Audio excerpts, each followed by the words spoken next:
This happened. We don't know why. Definitely wasn't over tight. We've never had that happen before.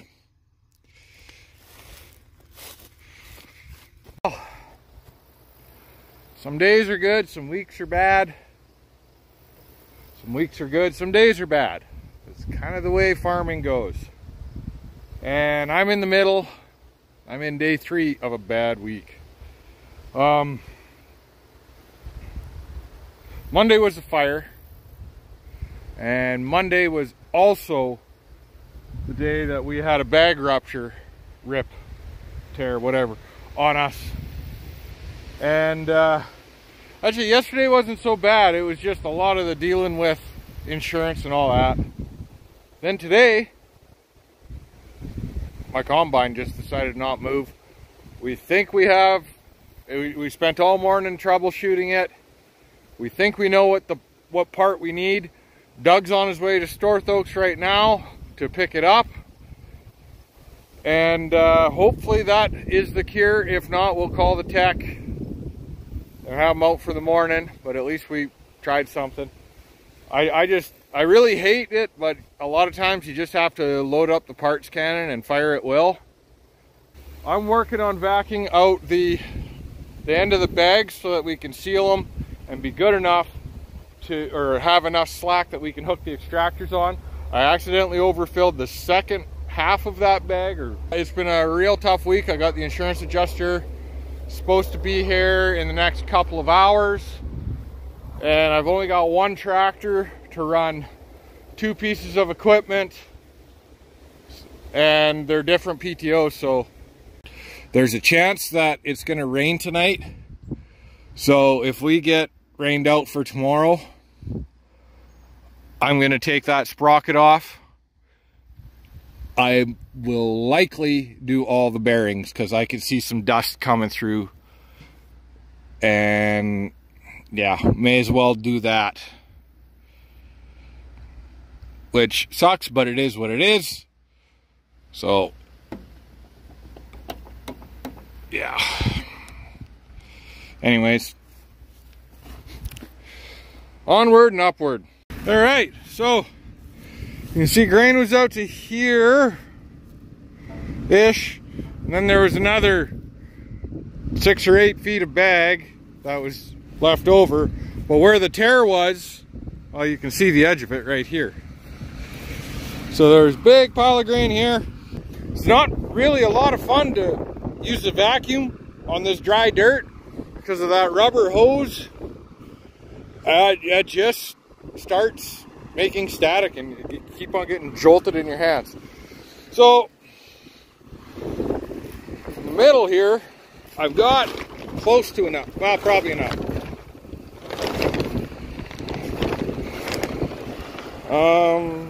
Pretty close to enough. I like to be able to, I like my ends to have about that much. Ooh, that hurt. Wind caught it, and that's the shoulder I buggered up a few weeks ago. But I really don't need much more on the top, just a little bit more room. So I'm just gonna vacuum out maybe 50 bushel, get everything cleaned back. I got a hole right there I need to patch. Then we'll close it. And all I need to do is, kind of do the same thing. Just gain ourselves a couple extra feet. Make it a lot easier to hook onto the extractor. Well, today was a rough day. I spent the vast majority of the day, I'm talking upwards of 4, I spent a lot of the day under this or running around for parts. She won't move at all. Hydraulics all work. She won't budge. We got here, first load in the morning. Doug stopped. Didn't even shift gears or nothing. And put his auger out, waited for Dad to come. Couldn't really move, so he unloaded. And he went to go, and there's nothing at all. Wouldn't go. Gave him an alarm. I'll show you that alarm. So we did some troubleshooting under there, and I thought it was going to be the shifting motor. Got a brand new one in there. It's doing the exact same thing. So then my mind goes to the worst case scenario, and oh, the transmission's pooched. And then I'm not so concerned, or I'm not so convinced that's actually the case. I'm thinking it's an electrical problem. So currently, the only combine we have working, not that Dad's wouldn't work, but we've got the 8250 demo going with Dad's FD 135 header right now.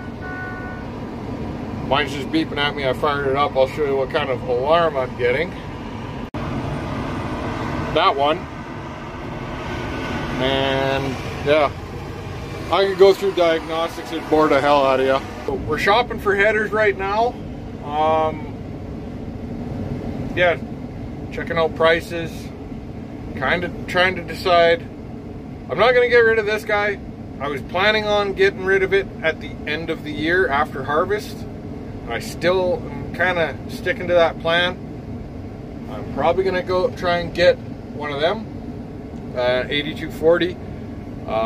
The 8250 is just, it's a lot of money on difference right now. So, plus we got the new seeder coming, so I got to budget according for that.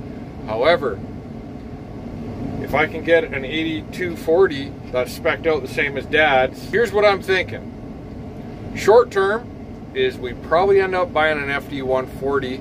As long as it's got the contour buddies, I think I'll be pretty happy. We'll run that on Dad's. That's going to be the weird part, is having two different size headers in the field. It's going to take some getting used to, because we typically have one guy set an AB line or an A plus line, and the other guy goes right beside him, matches his heading, and then set to current kind of thing and go. And then with the RTX, you're good. You're good all day, every day. You can shut it off, come back 2-3 days later, exact same lines. It's mint. How we do that with the 82, or sorry, with a 40 and a 35 is going to be a little more awkward. But what I'm planning is that in the off season, I flip the 8230 that I'm sitting in right now, and it's, keep in mind, it's maxed out at a 35-foot header based on auger and the feeder house lift cylinders.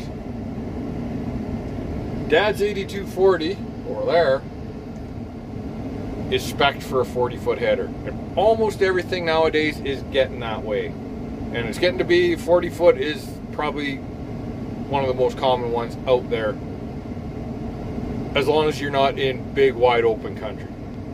So I'm thinking probably get a 140, and I'll run it on Dad's for now. I'll run his header on mine for now, provided we get this running. And then in the off season, I upgrade to an 8240 that is spec'd out for at least a 40-foot header. That's the plan. On another note, appraiser came today, take a look at the header. First thing he says, doesn't even get out of his truck. He goes, sure didn't leave much of it, did you? So at that point I knew it was really rode off. But it was a rough day today, really rough, extremely windy. I tried filming a couple times and it just sounded like static, and my eyes are watery and gunky, and I was pretty pissed off and swearing a lot. And it just didn't make for good film, so I deleted it already. Just hope that tomorrow's going to be a better day. But it's also supposed to rain overnight. But we got a tech coming in the morning. We'll see. All right. We're in much better shape than we were yesterday. Well, physically I'm not. But equipment-wise, we're doing good. 8230 back in action. Turns out it was the, there's a transmission position sensor, and it's got 5 sensors. It goes 1, 2, neutral, 3, 4. The neutral one was shorted. It was always saying 7.4 volts. Every other one, if like we had the tech underneath and I was up in the cab and we were running the diagnostics and he'd touch his screwdriver to it or do something, I'm not sure what he was doing, but it would go, every time that was empty, it should have gone to 3.1, and then it would go up to 7.4, and then he'd release it and it would do that. Every one did that except for the neutral sensor.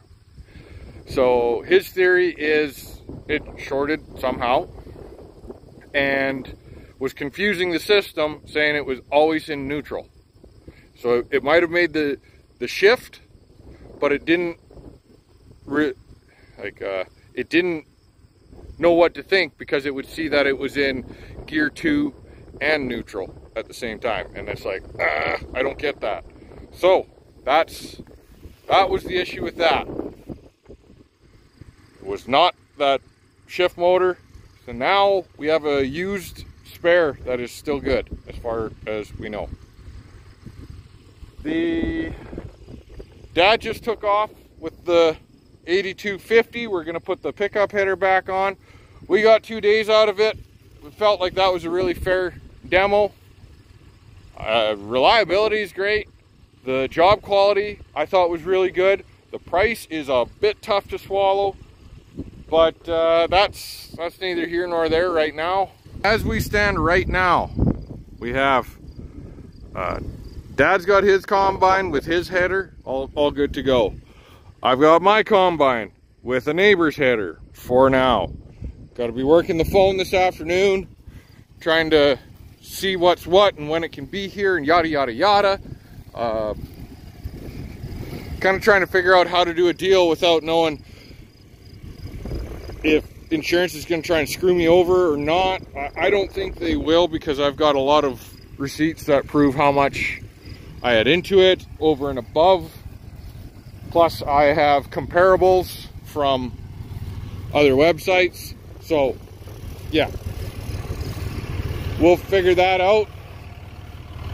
We're thinking we'll probably try and find a 40-footer, run it on Dad's, and use the rest of the year as a demo for us as to whether we think it's worth switching to 40-footers or not. Either way, I want my combine spec'd to be a 40-footer, because it lifts these 35-footers really fast, and the auger's a bit longer. I think it's 4 feet longer. So, and the pointable spout makes it so much easier. The grain cart doesn't have to be right beside your header.